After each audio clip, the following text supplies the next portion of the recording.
रवि लामिछाने चुनाव लड्दै गरेको चितवन क्षेत्र नम्बर 2 का 23 उम्मेदवारमा कसको पढाइ कति? संसद छिर्न मैदान उत्रेका उम्मेदवारहरूको यस्तो छ शैक्षिक योग्यता। दर्शकहरू नमस्कार, उज्यालो नेपालमा तपाईँलाई स्वागत छ। देशको कानुन बनाउने, नीति तय गर्ने र सरकारलाई दिशा निर्देश गर्ने प्रतिनिधि सभा सदस्य बन्ने दौडमा चितवनका क्षेत्र नम्बर 2 बाट अहिले 23 जना उम्मेदवार चुनावी मैदानमा होमिएका छन्। यही क्षेत्रबाट राष्ट्रिय स्वतन्त्र पार्टीका सभापति रवि लामिछाने पनि उम्मेदवार बनेका छन्।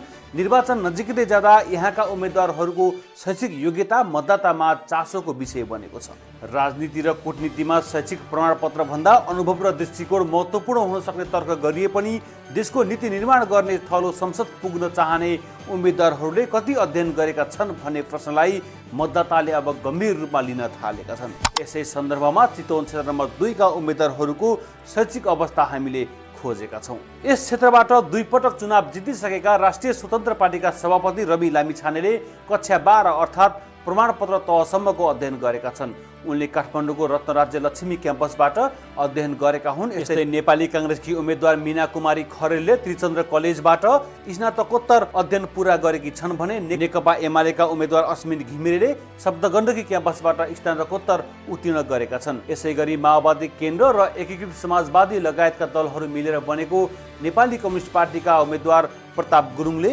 एसएलसी परीक्षा उत्तीर्ण गरेका छन्। राप्रपाका उम्मेदवार जगदीश्वर अधिकारीको शैक्षिक योग्यता भने निर्वाचन आयोगको डाटाबेसमा खुलाइएको छैन, जसले पारदर्शितामाथि प्रश्न उठाएको छ। यस्तै धरानका निवर्तमान मेयर हर्क साम्पाङको पार्टी श्रम संस्कृति पार्टीका उम्मेदवार मिलन थापा मगरले पूर्वाञ्चल विश्वविद्यालयबाट डिग्री हासिल गरेका छन्। कुलमान घिसिङको उज्यालो नेपाल पार्टीका नि कुमार पाखरिन एसएलसी पास हुन् भने मङ्गोल अर्गनाइजेसनकी उम्मेदवार रिसा गोलेले वीरेन्द्र बहुमुखी क्याम्पसबाट एमबीएस तहको परीक्षा उत्तीर्ण गरेकी छन्।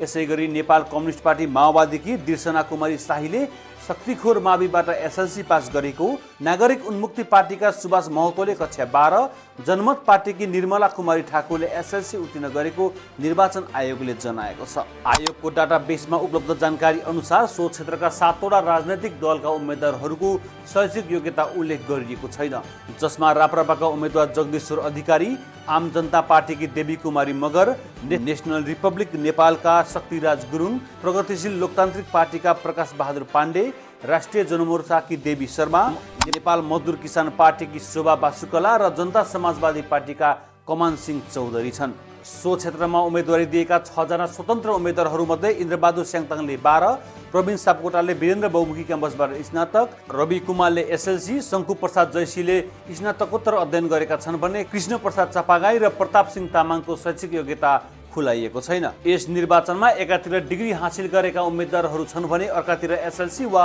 प्रमाणपत्र तहमै सीमित उम्मेदवारहरू पनि संसद पुग्ने दौडमा छन्। चितवन क्षेत्र नम्बर 2 मा यसपटक चुनाव केवल पार्टीको झण्डा, लोकप्रियता वा व्यक्तित्वको मात्र प्रतिस्पर्धा होइन, संसदमा पुगेर देश चलाउने क्षमता र तयारीको परीक्षण पनि बन्ने देखिएको छ।